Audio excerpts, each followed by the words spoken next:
Oh my god, guys. Are you ready to rumble?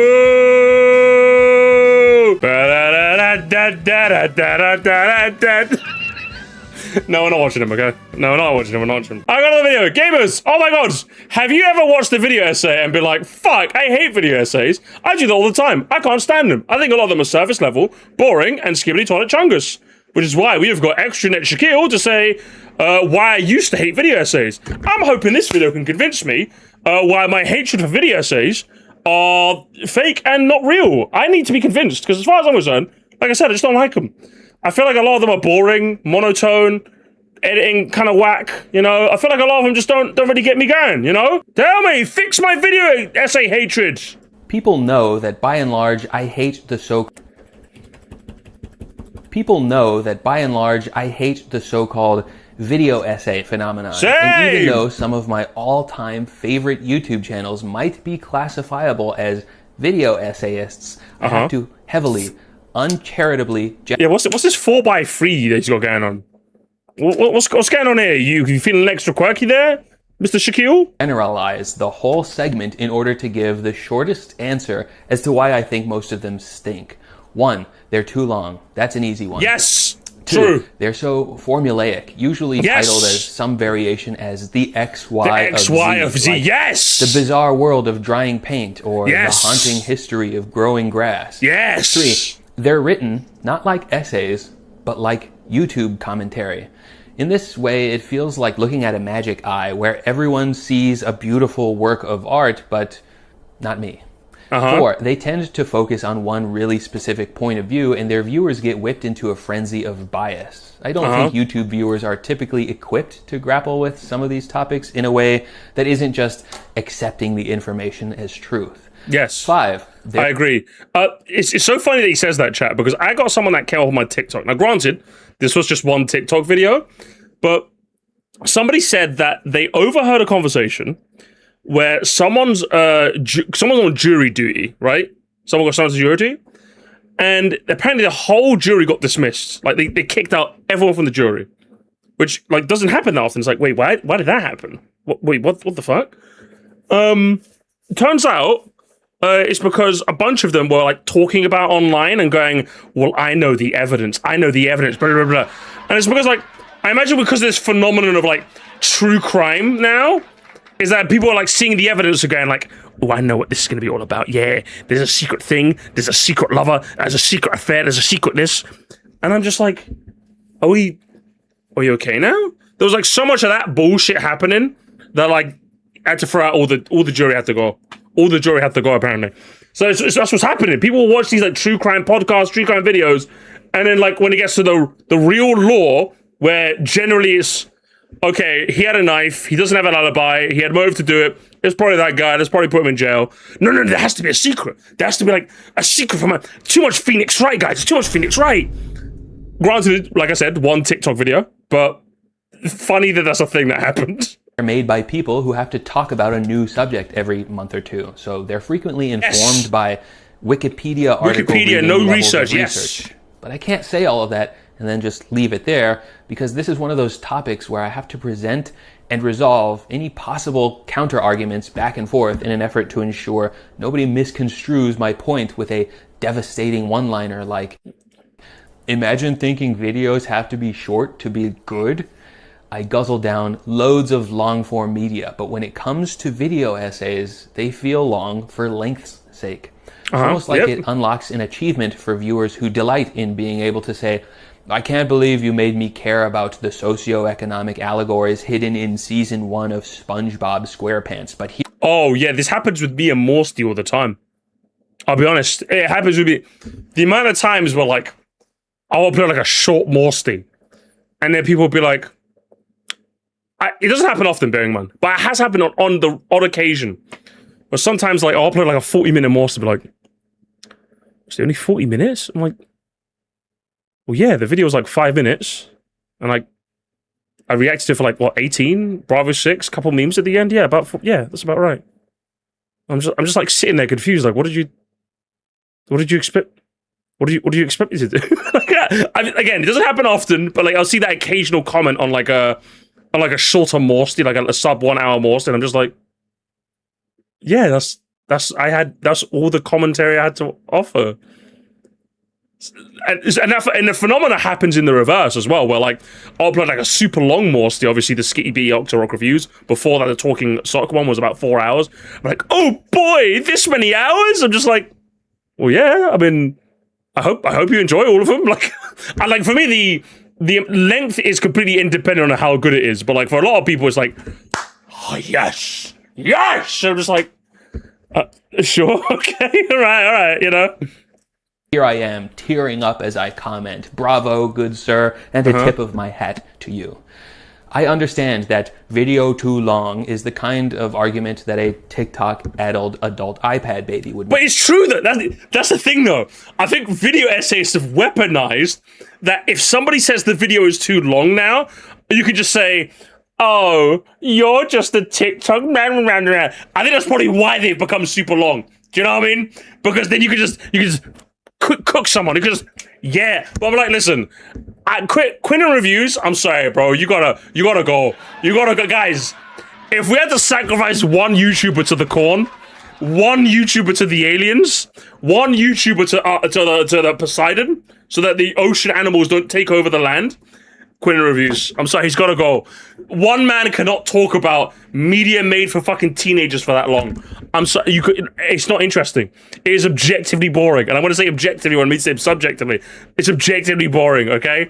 You have nothing of worth to add. You're boring, bro. It's not just about the length, but more so the lack of meaningful density.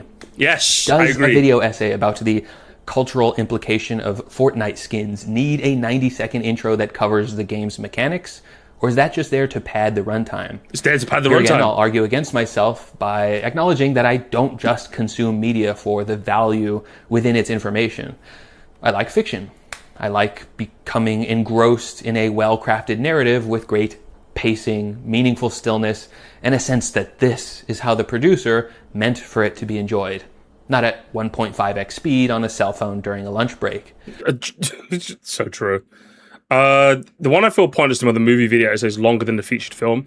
Isn't it better for me to judge the movie by watching over some guy reusing the same footage on loop? I think that's the other thing about video essays that fucking annoy me as well. Sometimes they're just edited really fucking boringly. I'm like, listen, if you're going to do a movie review where like the actual movie is not available on like any sort of like video on demand service, so you could probably like get right clips from the right film to like showcase your editing.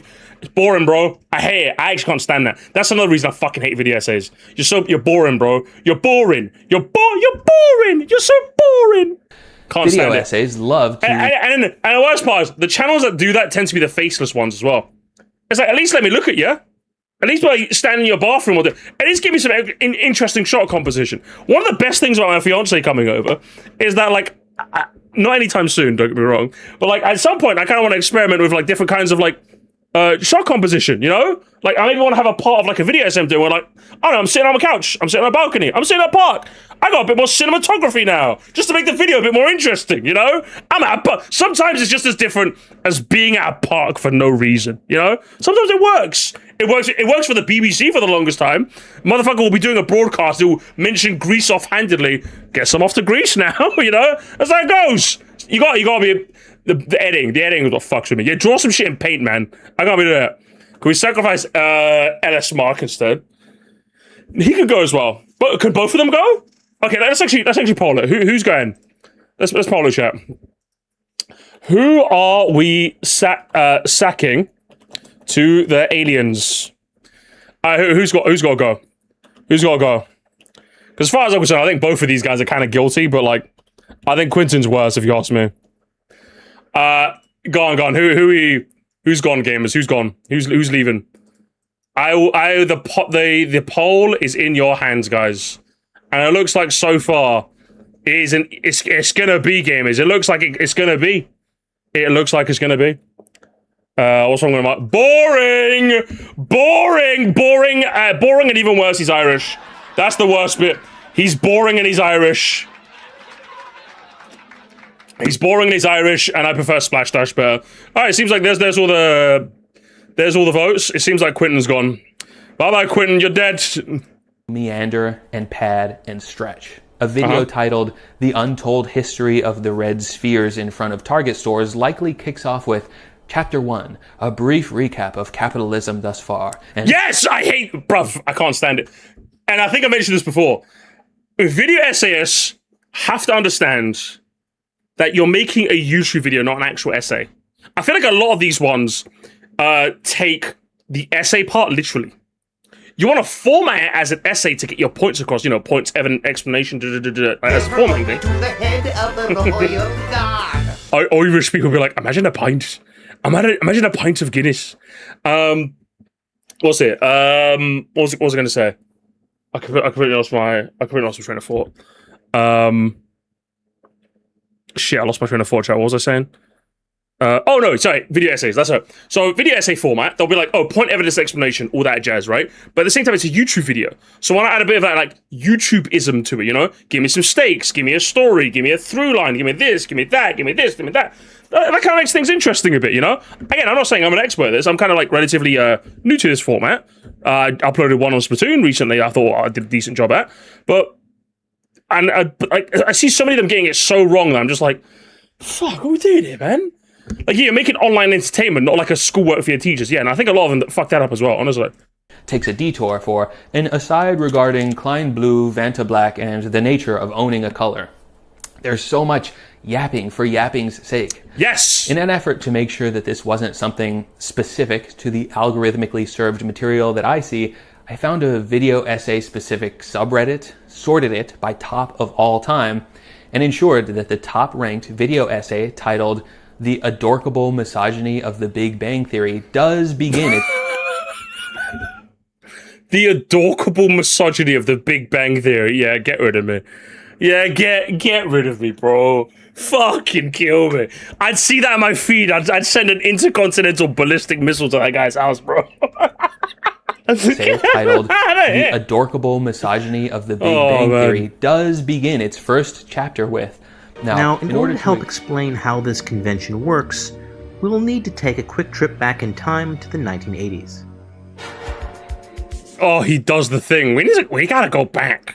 Guys, we gotta go back. The year was 1984. Cheese! And one of the most popular summer movies was a film called Revenge of the Nerds. By the way, I have to cite specific examples for this. I'd rather keep my gripes conceptual and non-specific, but I don't think that they will land the same without real examples. With evidence, exactly. None of the videos I mentioned today should be seen as value judgments on the producers of the works, nor invitations to leave unkind comments about them. I'll just save it for me. I would say the unsavory comments for you. Don't worry, Mr. Shaquille. I got you covered. See, we're like a team like that. While I don't necessarily hate the players, I do despise the game. Mm-hmm. The way that they're usually written is like formulaic essays we were forced to write in grade school. Yes. Except worse. Intro, thesis statement, chapters under defined headlines, and maybe a reminder to like and subscribe in place of a conclusion. If you just listen to the words, very few video essays come to a stop. They just sort of slow down until it's deemed to be over. When I think back on some of my favorite essays from seasoned writers, they have this artful way of summarizing or referencing what's been covered, and they leave you with a distinct sense of conclusion. Yes. Oh, I tried to do this quite a bit in my Splatoon video essay, Again, still new at this, so I don't know if I've perfected my style, but like when I finished the point, I felt like I kind of went back to like re-clarify so that you had some shorthands of what we just spoke about. I think that's usually a very good teaching technique to get people to remember what you've just spoken about. If you don't do that, then a lot of people just be like, it's quite hard for people to kind of like conceptualize what you've just said. It's not like someone hasn't been listening, but if you have a shorthand way to keep conclude what you've said, it makes it stick in your memory a lot longer. It's the same reason why point, evidence, explanation. I remember that to this day because it's a very easy acronym to remember. Yeah, more in one in one ear, out the other. But like if you have like a conclusive statement to like tie it all together, it stays there a lot longer, But honestly, a lot of these essays suck. You're not convincing me of why they're not. You're supposed to tell me why I don't hate them anymore, Shaquille. You're just making me more angry. Again, I'm genuinely sorry to single anybody out with an example. But this one just so happens to be among the most recent 45-minute long video essays I've heard about.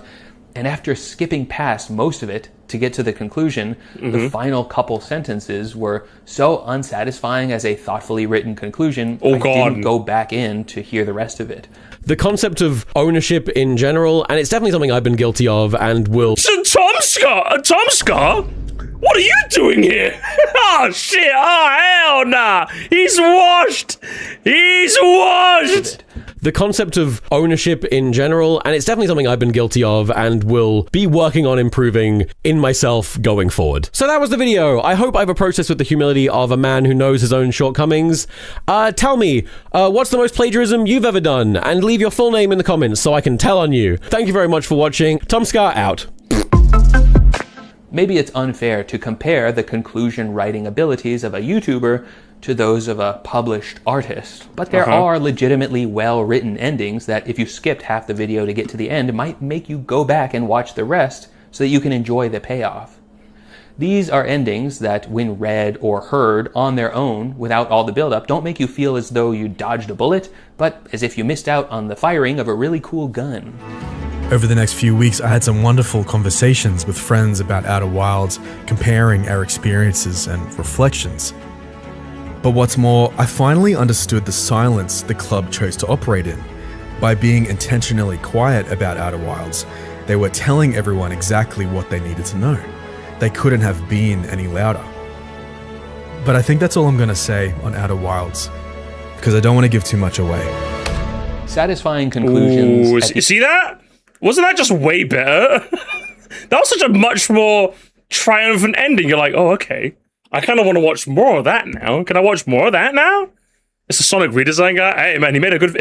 The ends of video essays do exist. And I certainly don't want to insist that normal YouTube videos need to be held to the same standard as well-written works of prose. But if any segment should be, should it not be the one with essay in the name? It should. By the way, did you notice how I've been smoothly transitioning from topic to topic such that you didn't really notice a hard line between talking about video length and talking about lackluster conclusions? It's way easier to instead say, part 1, length. Part 2, writing styles. But that feels more like a PowerPoint presentation. Oh, yeah. I hate that. Which is why when I did my Splatoon Raiders video essay, I opted not to. I just kind of, I briefly thought about, should I do that? I'm like, no, it just doesn't feel that natural. I'm just gonna talk about my experience with I'm just gonna keep talking and ideally sum it up as I go so that you can kind of keep tabs on what I'm talking about. And then I save like the big one for the end. And then that's how I felt like. That's never made sense to me. Having tried to do one, or done one, should I say? Yeah, the whole part 1, it just makes no sense if you ask me. I don't know, just kind of keep going. An essay. This video about why YouTubers use handheld microphones is an hour long. And here especially, I insist that there's some point of pride in being able to say, I came into this with a mild curiosity and left mind blown that I'd been gripped by an hour-long presentation. There is an understandable amount of worry about what might have been lost as creators' budgets have ballooned. But if the rise of YouTubers holding microphones shows us anything, it's that the amateur origins of the platform continue to have a startling influence over the culture and taste of the site, and likely will do for some time to come.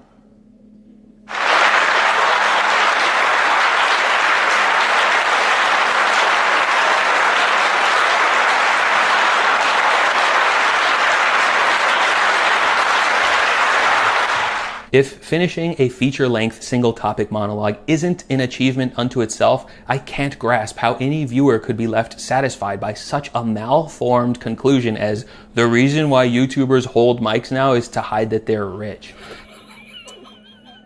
That's basically what he said, isn't it? Crazy. Crazy what a bunch of word salad can trick people into thinking that they're smarter than they actually are, huh? Crazy. Crazy how that's why I hate... that's the number one reason. Gamers, that's the number one reason. That right there is the number one reason I hate video essays.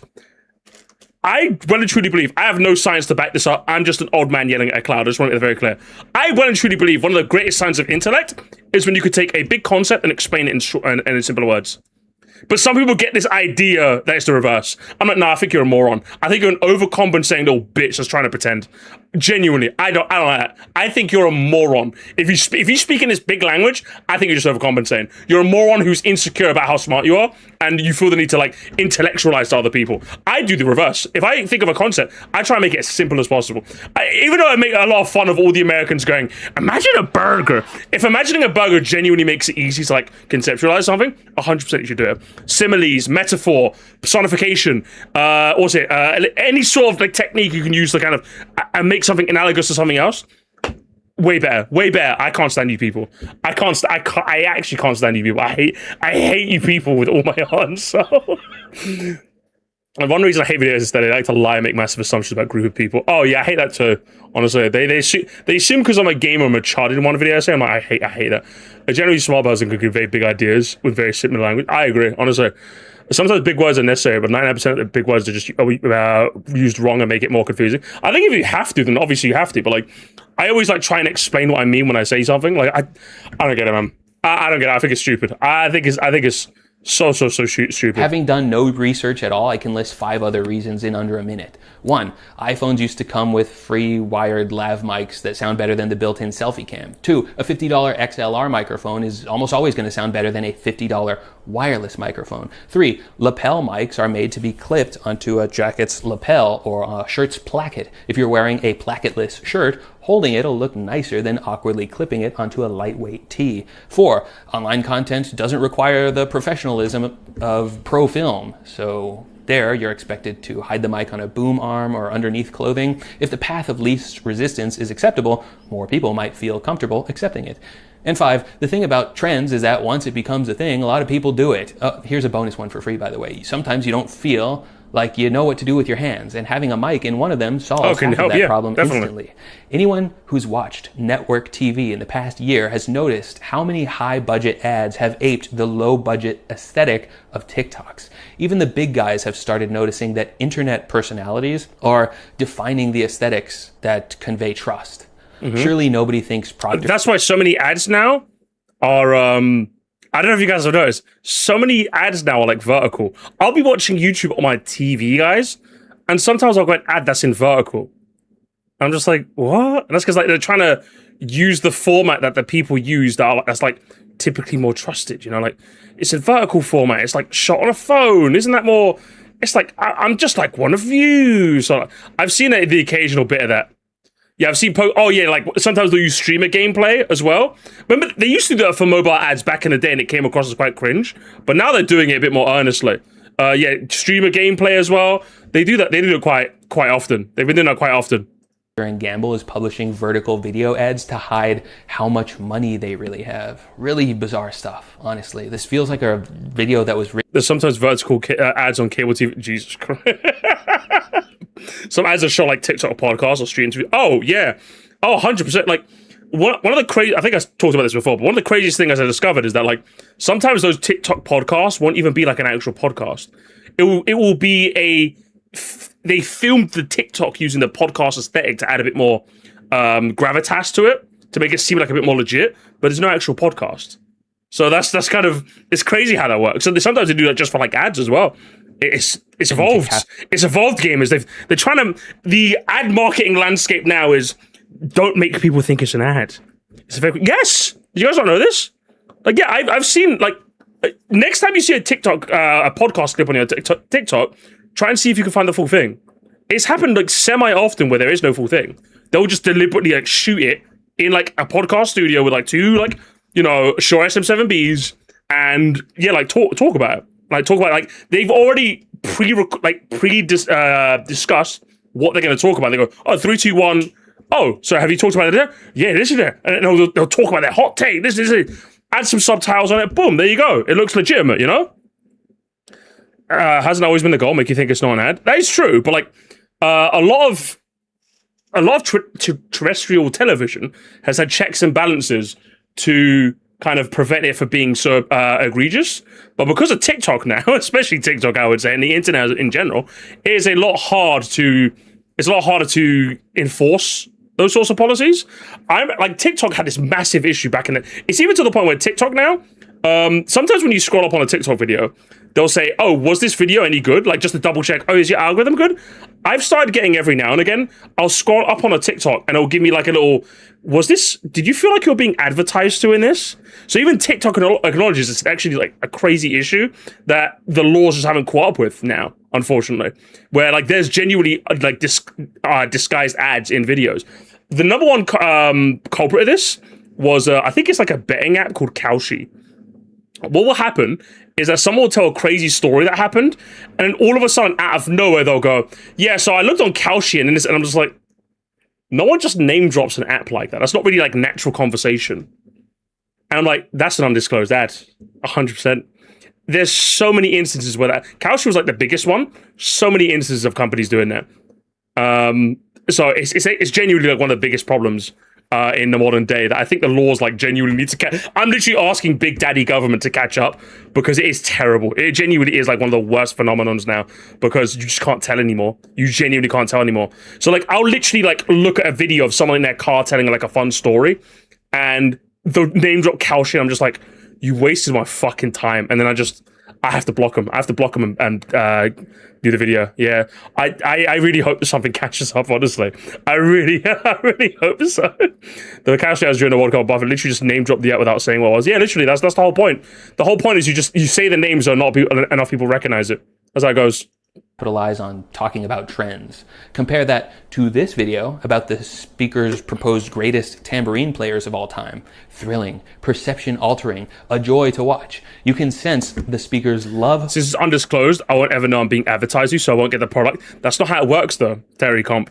How it works is that because you've heard the name enough, when you do hear about it, your brain will go, oh, I've heard about that. That's how advertising works. Terry Comp, you think you're immune to it? It's not. Now when you hear Kalshi, now when you're looking up, oh, I need this product.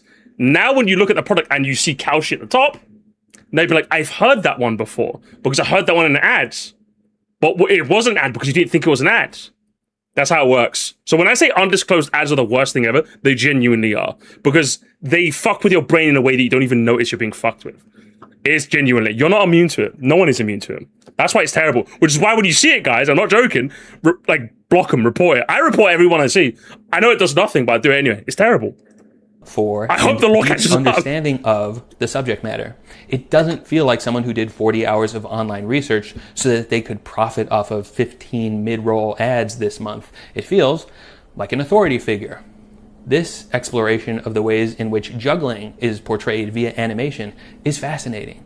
You might come across it and think, wow, what a guy. I bet his channel is loaded with incredible video essays, only to see that the channel is dedicated to the topic of juggling.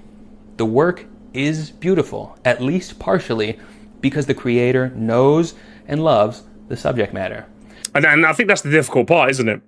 Is that you'll find one good video essayist you'll find one good video essay made by a passionate person who just really liked this topic. You instinctively go on their channel and go, oh, have they got more like this? And it's like, oh no, this was their one topic. And it's like, well, fuck. So it becomes this situation where you kind of like this person's style and want to see more, but they know their expertise and are just going to stick to that.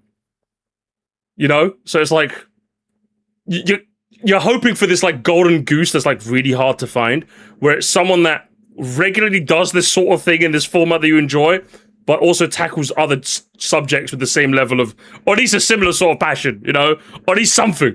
It's why I like Drew Gooden. I think Drew Gooden's decent at that sort of thing. I think he always talks about topics that he's interested in.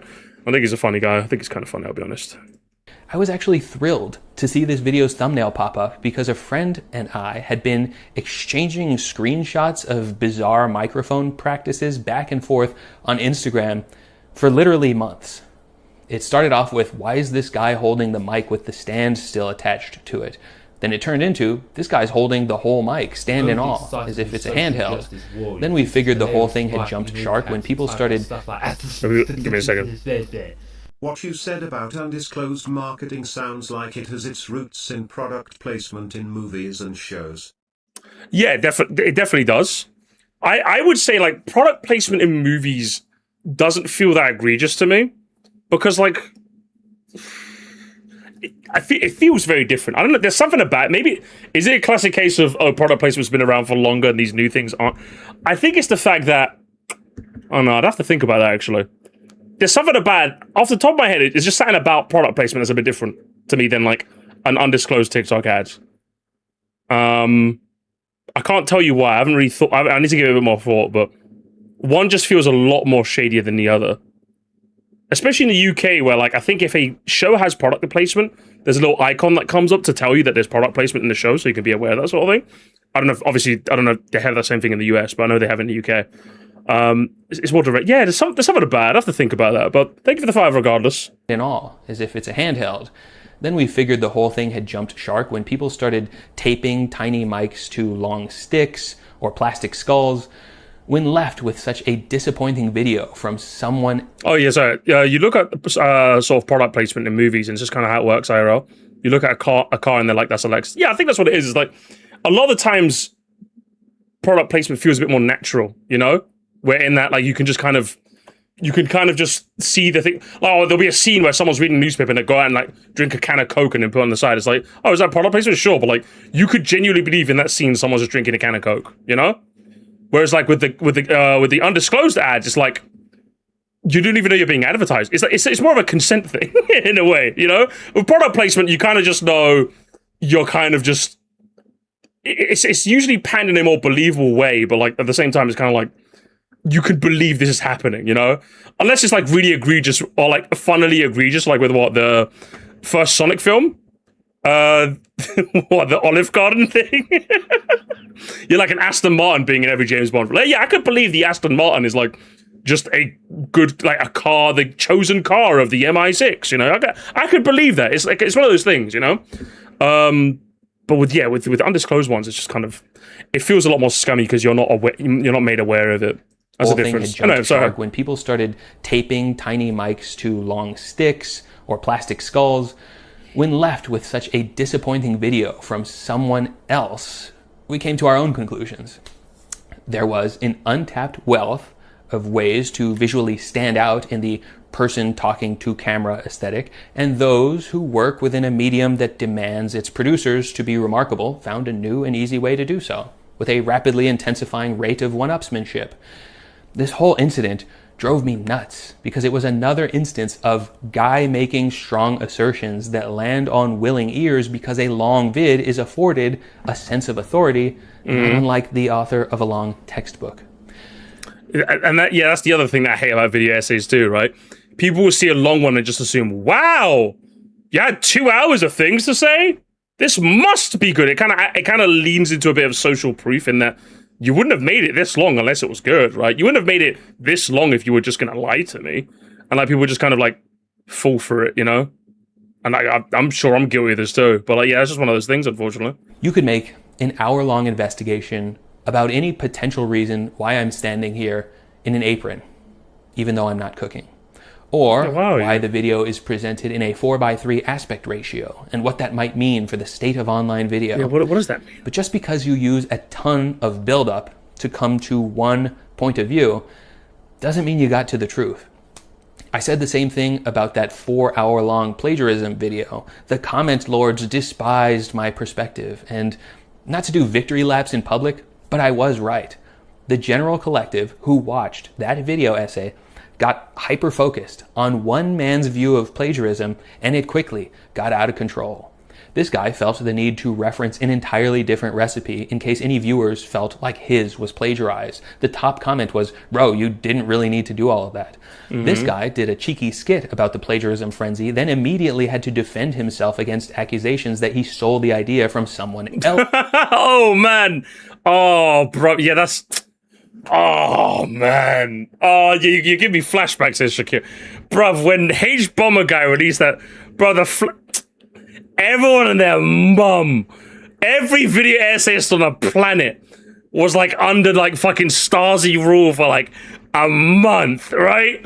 Everyone was like, shit, I don't want to be next on the, oh fuck, I better tell everyone exactly where I got this shit.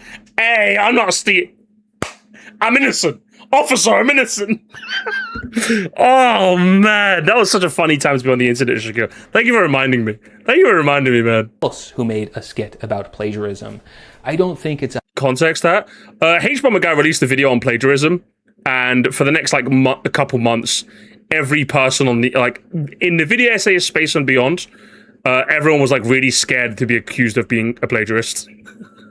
And yeah, I mean, fair enough, you know, it's good to cite your sources, absolutely, but it was a very funny time to be on the internet for a bit. a hot take to believe that YouTube audiences have a reputation for hearing their favorite influencer share a point of view and then ride for it as hard as they can. Anyway, I'm in a kitchen because I just finished shooting a video for my main channel. The lights were already set up. I wear an apron because I need a place to clip the lapel mic, and I default to 4x3 when there's nothing going on in this unused space. Okay. About 6 years ago when I was so new... Should I try that, chat? Should I be in 4x3? I want to try that. Overly excitable social justice. I want to try that as well. It's hilarious to write in all caps and type out stuff like that. Thanks so much, Ross. Appreciate it. $5! Well, Maguire really became the Oppenheimer for plagiarism accusations. No one was normal about the vid for like 6 months. Bro, James Somerton, bro. I know way more about James Somerton than I know some of my fucking co-workers, bro. Fuck it hell. I'm telling you, man. James Somerton was like well, with the image, where's that image of like wanted Captain America and like just off to the side is Captain America like hiding himself? That was like James Somerton. He was trying his hardest to hide, but we kept catching him. I say we, as if I was involved in any of that. I wasn't involved in any of that, bro. Someone has been told, hey, the character you made looks like X character. I can't relate, but artists, I feel, with artists, I feel being accused of such feels shitty. With essayists, it feels more general. Yeah, I think it's like, with with the art you draw, it's like, I feel it's very personal. So when it happens, you always feel kind of shitty for that, you know? Change nothing, just squish yourself. Oh, hell yeah. We're doing a bit of squish and stretch. There we go.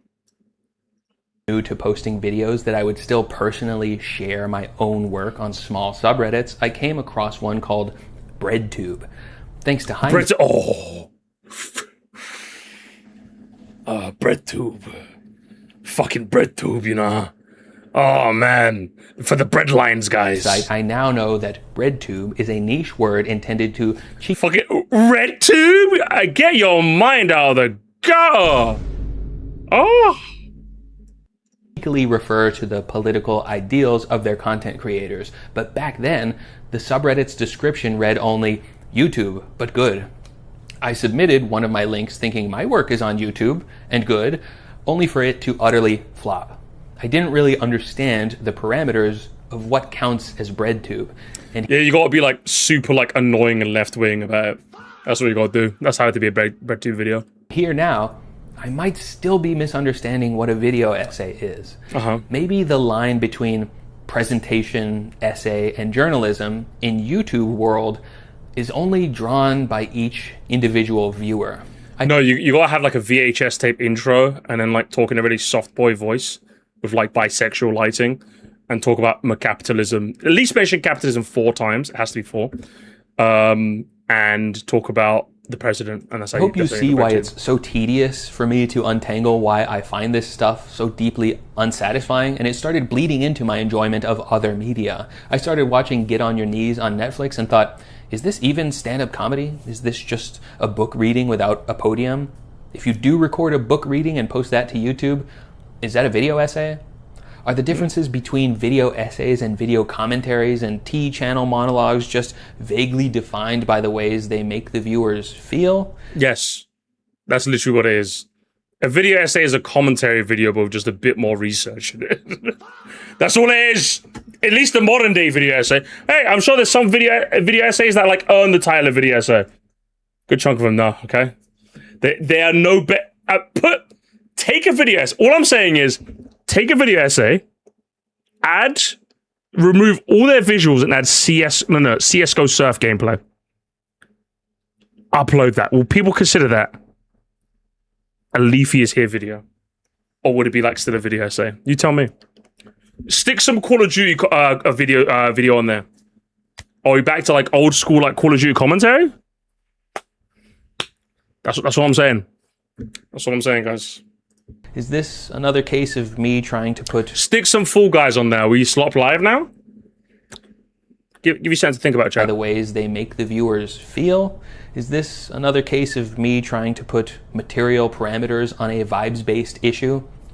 I have come to learn that some of the troubles I have with contemporary media are entirely vibes-based, and I need to just learn how to be okay with that. You have an excellent vibe-ometer if you hate video essays. Okay, they also hooked on Channel 5 when the whole approach was sticking a mic in someone's face and letting the edit do all the editorializing.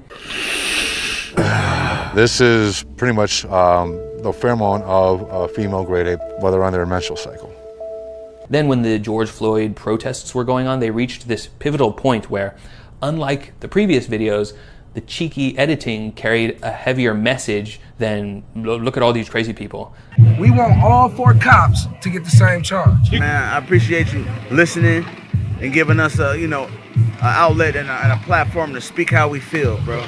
But now the host talks, not with the language you might hear a journalist use, but rather with that of a YouTuber. Well, we're here on the front lines of the battleground, Shelby Park in Eagle Pass, Texas. And as you can see, we got some National Guard troops right here. Got the Army out here with Dracos, Dumpers, and Shiesties. Dracos, Dumpers, and Shiesties. Anyways, while this ongoing... There's a valuable opportunity for reflection during this Philly Streets segment that centers on journalism versus exploitation and whether or not the channel is complicit in that exploitation, but it fails to come to a meaningful conclusion other than a vague sense of the other guys are bad and different from what we do here. I see so many comments under this account's work that are just like, you are the only real journalist on YouTube, as if Friendly Jordies or Rob Wolchek aren't right there. I see a lot of, you are the only real journalist on Earth comments, as if real life reporters don't go to war and risk death reporting on it. A lot of the newer Channel 5 material to me feels more and more like regular YouTube-y attention-grabbing work with the aesthetic of journalism laid on top. Just imagine a version of the Logan Paul Suicide Forest video where instead of coming into the frame and saying, oh, there's a dead body right behind me, he's doing careful voiceover, reporting on what a treacherous experience it was. I truly don't understand how you can watch a video of a guy saying, I hired coyotes to sneak me across the US border while vlogging it, and I didn't know that that was illegal. And then think, oh, this is so much better than all the stuff on the lamestream media and what those wannabe reporters are doing. Most mainstream journalism I've come across absolutely stinks, but the concept of replacing that with a politically charged vlog seems very obviously to me to be not the move. The general... Yeah, but it gets the people going though, doesn't it, Shaquille? We live in a politically polarized time where, like, everyone you don't like is Hitler, Stalin, Mao, Genghis, Armin. And that's how it works now, okay? You gotta be crazy now, okay? Next video on my channel, gamers. How quickly can I join ICE? Joining ICE to free the people I catch. Yo, what's up, guys? Today we're joining ICE, but the moment we get some guys in a van, I'm literally gonna drive up to, like, you know, like to New York and be like, you're free, guys, you're free. You're free, run. Run, guys, you run. They escaped. What can I do, guys? Hey, that's crazy. That's crazy. What? No way, guys. That's great. All right, guys, we're gonna do this again. Make sure you like and subscribe. Patreon, guys. They might put me in Guantanamo for this. Make sure you go to the Patreon down below, okay, guys? Vibes of YouTube journalism, just like the nebulous vibes that define YouTube essay writing, spin me out into loops that last weeks at a time. The good news is, hey, the people online, am I right? I say, hey, what do you think the next 3D Mario's gonna? Quick, escape! Quick, get out of here! Get out of here! Get out of here! Hey, what do you think? What do you think the next 3D Mario's coming up? Come on, guys, next 3D Mario, it's crazy! It's crazy! Come on, man, we gotta do this. There is a happy ending to this madness. I'm one of the first YouTube videos, a guy who went to a zoo. Now I'm putting all the ICE agents in the zoo. That's what we're doing. Yeah. Ranking Mario Kart tracks with the Donald Trump guys. That's how it is. Everything's got to be political now. Everything's got to be political. I don't know if they reject you faster, I mean African or British. Both at the same time. All of these questions and qualms I had about video essays became unimportant and meaningless in one moment. This is gonna sound like a cynical, black-pilled, nihilist, contrarian take, but I really mean it when I say I no longer worry, ponder, nor care, because in the end, content consumers simply want a ton of content. That is true. That is true. But here's the thing, though. Like, no, obviously, I think I hate video essays, but I wouldn't want them gone. So I understand your black pill take, but at the same time, I could still complain about them, okay? Because I fucking hate them. All right. I understand that. In the end of the day, that's like I have that same phenomenon in that people like it when I just happen to upload a. Some people's idea of a good Moresty is just the length, like not the contents, but just the length. Because like, oh, this is someone I like. The longer the upload, the more stuff I have to watch. And it's like it's not necessarily a good thing, but a lot of people see that as a good thing. Yeah. But like if I'm gonna watch a video essay on the topic, I want it to be good. Okay. I want it to be good. I don't want my time wasted. Okay. I have seen the light, and I totally understand now. Yeah. 10 months ago, Funky posted this 12-minute long monologue. Yeah, but if VAR's better than a ref just winging it, but doesn't mean it still doesn't suck. Yeah, exactly. I still want to complain, okay? About his favorite Junji Ito works. High-effort visuals, extreme rewatchability, Easter eggs, clever writing. Again, the type of work that makes you say, wow, this guy really loves what he's talking about and loves the medium enough to gussy up the work into something sensational. I left this comment remarking on how impressed I was, and 10 months later, I got a notification for this reply. Why have less when you can have more? Yeah, that's what, literally. Here's a, look, these people are slop goblins, bro. These people are slop goblins. This is the kind of person Zink was talking about. I'm telling you, these people are real. And like, I don't have an issue, like, think about it. I don't have an issue with the fact that they're alive because we share an earth. I will make fun of them though. So I'm glad you've reached like this black pill nirvana. But Shaquille, you have to understand, you've taken the black pill. I've taken what color pill would it be? Where it's like, I accept that this is how it is. I'm still going to laugh at you. I don't know what color pill that is, Shaquille. Take that pill color with me, okay? Because I want to be gray. Is it a bit of a gray pill, you think? Whatever pill color is, orange, yellow pill. The laughing pill. What color do you associate with laughter? That's the color pill it is. We're gonna laugh at these guys together, okay? We're gonna laugh at them. Together we will laugh at them, okay? We will destroy them. I'm not saying this sarcastically. I get it now. It's ultimately that simple. I remember having this... Take the burgundy pill with me, Shaquille. Take the burgundy pill with me. It's great. Exact feeling when I started seeing products advertised as highly Instagrammable. In today's... Oh my god. Bruv, okay, I think that was like the first time I genuinely felt old, chat. Thank you for the laughing disco. I think that was the first time I started to feel old, chat, because I went to a dessert shop. I forgot what it was called. I went to a dessert shop though. And like obviously when you go to like when you read a menu, right, it's obviously like certain icons, right? Obviously like, the V means it's vegetarian or like vegan.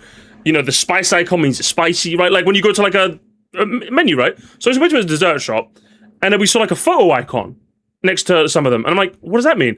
And it has a key on the side and it's like, this one's Instagrammable. And I'm just like, yeah? Is that where we are now? Is that where we are now? Fuck my chungus life. Are we ordering something just so it looks the best so we can take a picture, yeah? Fucking hell, mate. That's crazy, what? Yeah, the other ones don't look, like these ones look the nicest so you can take a nice picture of them. I'm just like, that's crazy. Hey, the dessert was nice. I'm gonna say that I had the dessert. The dessert is nice, excellent dessert shop. But fuck, I definitely felt a little old. It wasn't an age. This was years ago. This was like in like around 7 years ago. 7 years ago, that was like the first sign I was getting unk. You know what I mean? Like when I was like 25, I'm like, fuck, am I getting old? Am I getting old?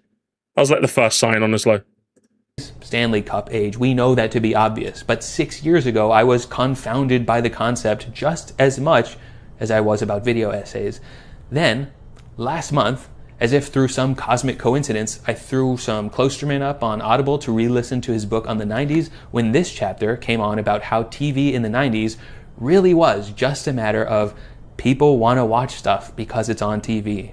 Yeah. People want to watch long meandering video essays because they're right there on the screen asking to be watched. Simple as, innit? Oh yeah, like people will pretend like this is a modern day phenomenon, but like I used to do this all the time. Like I have vivid memories of like back in like, was it like 2014 or so? No, sooner than that. I think it was around 2015. Whenever Omega Ruby Alpha Sapphire came out, whatever year that was, where like I'd play on my 3DS, I'd like look for people to trade with, so I could complete the Pokedex. I'd have people to battle with, but like on the side, I'd have like 2014, yeah, it's 2014. But like I'd have just TV running on the side. Usually it was like Family Guy or like American Dad or like something that's like an easy watch, you know? Like I just have it on, you know? So like it's no different to like the modern day long form video essay, but it's just a lot more fun to make fun of people for watching this Moresty while playing Fortnite or drawing something. Maybe some people in the live chat right now are doing it. It's just more fun to make fun of you. But yeah, people did it all the time, yeah. I know a lot of times my efforts to understand why people like a certain thing can read as smug or contrarian, but this time I really do. I think you've done a good it's job of not being that. Yummy, free content, and more of it is better Steam's than content. less of it. Daily post, good. 3-hour podcast, good. 15-hour live stream, good. We are living through the best time in history to never ever be bored. I already knew this to be true regarding the type of 3-season-long, 50-minute per episode Netflix content that's meant to run as background noise while you look at your phone on the couch. And in this way, I see now that the video essay problem was just a me problem, stemmed from a blind spot that regarded the stuff that you watch on YouTube as somehow more important than MILF Manor or The Trust. In the same way that I think YouTubers tend to have a tendency to do that. I think M. Plemon is also another issue. Whenever you watch his second channel, Downward Diary, he's like, all the YouTubers on this platform, oh slop. Everything on this platform is slop. And it's like, you're uploading to the slop factory. What are you talking about right now? Are you okay? Like, that's just how it is. Like, of course, do you think YouTube is some high art platform? If it was, it hasn't been that for like at least 10 years, you know? So I'm just like, I don't know why he was unking so hard about that. Honestly, he's such a miserable little prick, isn't he? Like, he makes some really fire video essays, M. Lemon, but fuck my life. That guy is miserable, bro. What a miserable little wretch he is. Jesus Christ. Like, he made a whole channel called Downward Diary, and he's fucking miserable, bro. How about you smile more, man? Miserable. Mr. Beast might watch a 12-hour-long game show season and think, I could have made this way better as a 12-minute long YouTube competition. I was applying my own values to the critique. When I worked at a desk job 8 hours a day, a nice 3-hour chit-chat running in the background could really make the time fly by. To have such a wealth of long-form media to distract yourself from stuff that you don't want to do is awesome. Yeah. Look at what this commentor had to say. I like the fact that video essays are hours long. It allows me to put them on in the background and just do whatever I need. Video essays that demand my full attention takes me out of the moment. I've watched video essays that are over 8 hours and have had a blast. It is one of the best experiences to wake up in the morning, eat breakfast, and still watch the same video by lunch. Okay, maybe a bit too slop goblin. I don't know, I'll be honest. Maybe a bit like slop goblin. Happy for you. That's how I feel. I'm like, oh, buddy. All right. Hello, not much from me, but all right. I like media that's so good it commands your full attention. Yeah. In the new attention economy, what's more valuable than that? I just developed this rare, ire-inducing blind spot as someone who doesn't want to distract myself as much as I used to. And what a privilege. I feel beyond blessed to not know what this Glasgow Willy Wonka stuff is all about. By the time this video goes up, it won't matter. After I quit my job, I had to unsubscribe from all but 2 or 3 of my most valued podcasts. Otherwise, what good is it to gain 8 hours of free time per weekday if they're spent listening to another podcaster talk about Will Smith slapping Kiss Ross or whatever the pop culture news is that day? That magical, comforting feeling of, oh goody, my Wednesday show comes out today and I'm on their Patreon so I get 2 hours of distraction time became a liability. If I kick back and zone out, it's not the company's time that I'm wasting, but my own. Yeah. Who's going to pick a YouTube video over laying on the ground and watching their baby learn how to roll over? Not me, but I was overlooking the millions of people who would pick a YouTube video over staring at the clock as it ticks from 4:30 to 5. I've talked about this in a different YouTube video, how I won't ever allow myself to listen to podcasts in the shower. That's an easy line to draw in the sand. Shower time is a precious moment alone with my thoughts. To me, it's valuable to ask myself, do you want to be distracted right now? I don't mind having video on when I'm in the shower, but it's because, do you know what it is? I'm kind of over the idea of being alone with my thoughts. And it's not because it's not an important thing to do, but it's because I've been doing that for the last fucking 8 years of my life, okay? That's why. That's why, okay? When you've been doing 15-hour night shifts for like 8 years, all right? At some point, you could watch a bit of Netflix, you could play something. Eventually, you kind of just sit there. And you kind of just sit back in that chair of yours while watching the camera feed that has no activity on it. And you're just like, what am I doing with my life? And eventually you have that conversation with yourself so many times over the course of 8 years. You're like, do you know what? I'm kind of done. I'm kind of done being in my own head for a bit, you know? Not because I'm... A lot of people don't want to be in their own head because they're scared of what they'll think about. It's the opposite. I've everything that I could possibly think about, I've already thought about. About myself, should I say. So I'm just like, I'm okay, please. I want to be distracted now. I've had enough. I've had enough of being in my own thoughts. I've had enough of being introspective, okay? Don't hear that and perceive me to be some hardened monk with ultimate mental self-control. I get distracted all the time. I know that hearing me explain this self-imposed do you want to be distracted wellness check is, to some listeners, just as annoying as when someone asks me, are you even hungry? As I reach for a fourth slice of pizza. Like, oh, la-di-da, look who finds it that simple, as if they aren't permanently addicted to the joy of consuming cheese. Washing dishes is a less miserable experience when I've got headphones in. Passing the time has never been more pleasurable.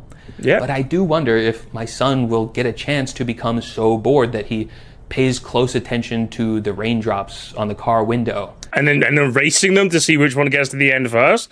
That is something I worry about as well. I well and truly believe one of the most important things, especially for a young growing mind, is to be bored. When you're bored, that's when you figure it. That's when, like, because like boredom, I think, like in the human brain, is one of the most frustrating states to be in. So when you're a kid and you're bored, like you just find some bullshit, bro.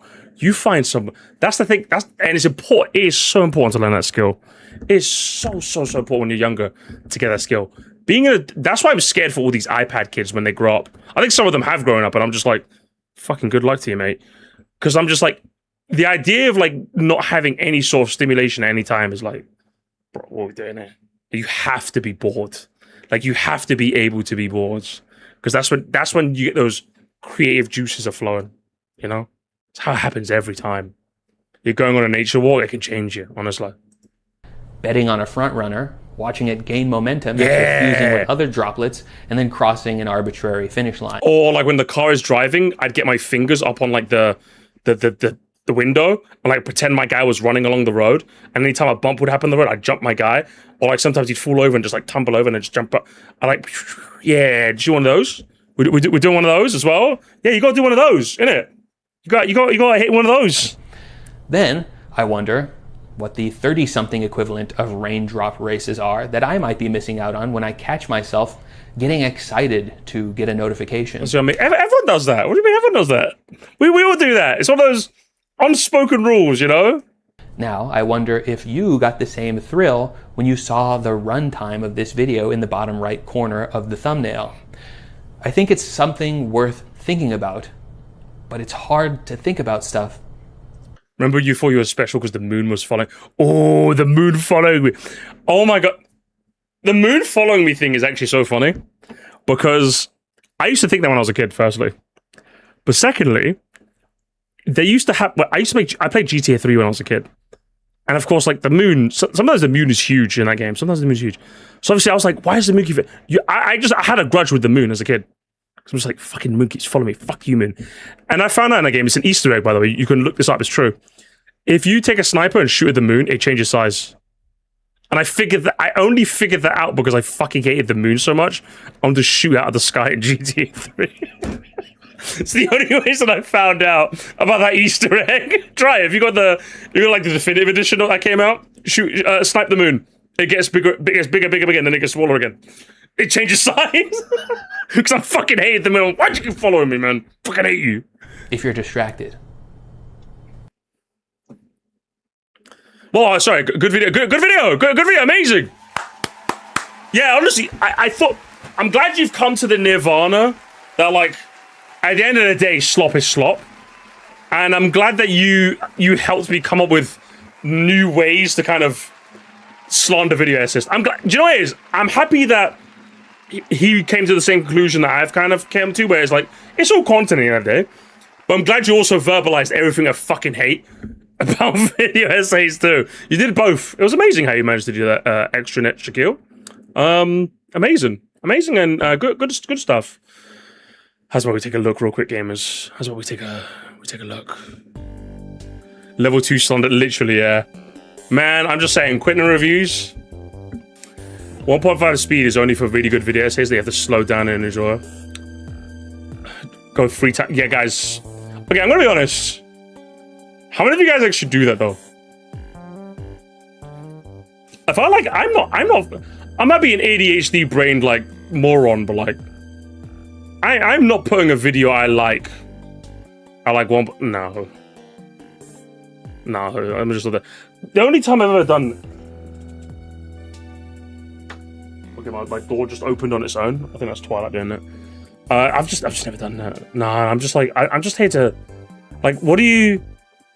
Why are you going so fast? Yeah, the only time. Okay, just to clarify, the only times I've done it is if the person is talking like unbearably slow, I put it on 1.25 and see if they're talking at a normal pace. I've done that, but that doesn't count. I'm not like speeding up the video because like, oh, I need to get someone. I'm doing it so you talk at like a normal pace. Because if someone is talking at this kind of speed, but I find you very interesting, I don't kind of want to listen to you when you're just doing this. I'm just like, no, just let's get to normal pace. Okay, I speak British. Okay, come on. Let's speed up a little. All right, let's speed up a little. What have we got? I'm someone who's 100% addicted to content, which I only attribute to having both ADHD and a very long daily commute. I'm also extremely picky about what I watch. To me, listening to subpar content is almost as bad as listening to nothing. True! I agree. Yes, I would rather, I'm never kidding. I would literally rather sit there in silence on my commute home than listen to some bullshit video essay. I'm not even kidding. I'll see a video essay, I'll get like 2 minutes in, I'll realize it's shit, and I'm just like, nah, I'm okay. I'm out. Bye, bitch. It's not just about being distracted, it's about being adequately distracted, which is why I find some content. Can't always do. Personally, then, as part of the reason why a lot of video essays of late feel thin and sludgy to me is due to a lack of expertise. A lot of the channels I initially fell in love with to this day are about people who actually have actual real-world experience with the things they're discussing. Either through education or through other lived experiences working in the field, and even those who didn't would often have some highly developed skill that will make their videos worth seeing through, like music or editing. I feel like a lot of new video essay channels are lacking in this category, either because the people running them are young and lack life experience in general, or because they're trying to churn out content at a more algorithm-friendly speed. On top of that, I feel like another thing that's been contributed to the sludge is how online a lot of video essays. Yes, oh my god, yes. I haven't had this happen to me yet. I actually saw a clip from CDogVA. Ooh, I haven't kept up with stuff in a while, but he said like he's one of the, like, he was talking about his experience of like interacting with some content creators, and he said like how frustrating it is when he talks to like a streamer or like a content creator off stream. And like he very quickly comes to the conclusion that like, oh, these guys just do nothing. Like they do nothing. They've got like nothing going on upstairs. Do you know what I mean? Like all they do is live, breathe, and eat streaming. And as a result, they have like no personality basically. If they're not talking about this, they're not talking about anything. At least like I've got, you know, life experiences in my line of work, or just fun anecdotes to share, or video games I can talk about. And I'm just like, yeah, like, fucking, it must be. That hasn't happened to me yet, but imagine if I continue in this space at one point, I might bump into someone like that, and I'm gonna be like, fucking hell, man. Fucking hell. Like, oh, the football. Like, I could talk about video games just as much as I talk about the football, you know what I mean? I got at least that going for me, you know? But some people got nothing, man. They do nothing. They do nothing. They do nothing. You gotta do something, all right? If someone's content seems largely centered around Twitter discourse without connecting to any, oh my god, it's literally the people online thing, chat. They're literally saying the people online, that's me. I've been saying this for years, and finally people are listening to me. I've been saying this for ages. If someone's content seems to be largely centered around Twitter discourse without connecting it to any greater discussion, what you've effectively done is just be another glorified drama channel. And as such, as someone finding myself more and more drawn to creators who actually touch grass, and actively turned off, I see people seem so terminally online that they don't know how to discuss anything else. That's true. I've always said that. If you're going to discuss online discourse, make it interesting, either tie it to a broader point or be funny. That's it. I've always said this. And the Gleeping Glorping is right there with me. Yes. They've been there for 2 years. I hope you're having a good day, Gleeping Glorping. Bunch of lovely glorp comment. Lovely, lovely, lovely. Having both standards and empathy in this economy, beautiful. He seems like a very empathetic gamer. Oh shit, a little reflection about the 30-year-old equivalent of watching raindrops collect on a car window, shaking me to the core. Yeah, what is it, huh? It's crazy, huh? Something the new wave of kids aren't even gonna know what that is. Brevity is the soul of Win. I feel like he had the nail on the head with these meandering videos with lackluster endings, and this invention of the content slot mill. The author Linda Barry had a quote about this that I absolutely love. Quote, the phone gives us a lot, but takes away 3 key elements of discovery: loneliness, uncertainty, and boredom. These are where all the most creative ideas have come from. True. True and or real. And or true and or real. For me, a lot of the issue comes from the breadth of videos getting called essays. There was that shallowly research and rambling, but they're still multi-hour that I feel like I need to sit down and pay attention because both the arguments and information that require a level of attention because of the jokes and the nuance provided by visuals. Those get lumped with video essays consist of someone talking about why they like or don't like a particular piece of media for an hour. Yes, it's crazy, honestly. So might as well what Vsauce Michael did. Why do you think we have wheels in mice cages? Because the mice are bored and need something to do, right? Well, what do you think happens if we put wheels in a forest? Do you think the mice will start find them and start running on them? Well, wild mice also run them. They have a whole world to run around in, yet they can't get enough of these wheels. Maybe it's a human nature in us to watch long video essays. Maybe it's our problem with society. Maybe we're just like running on wheels.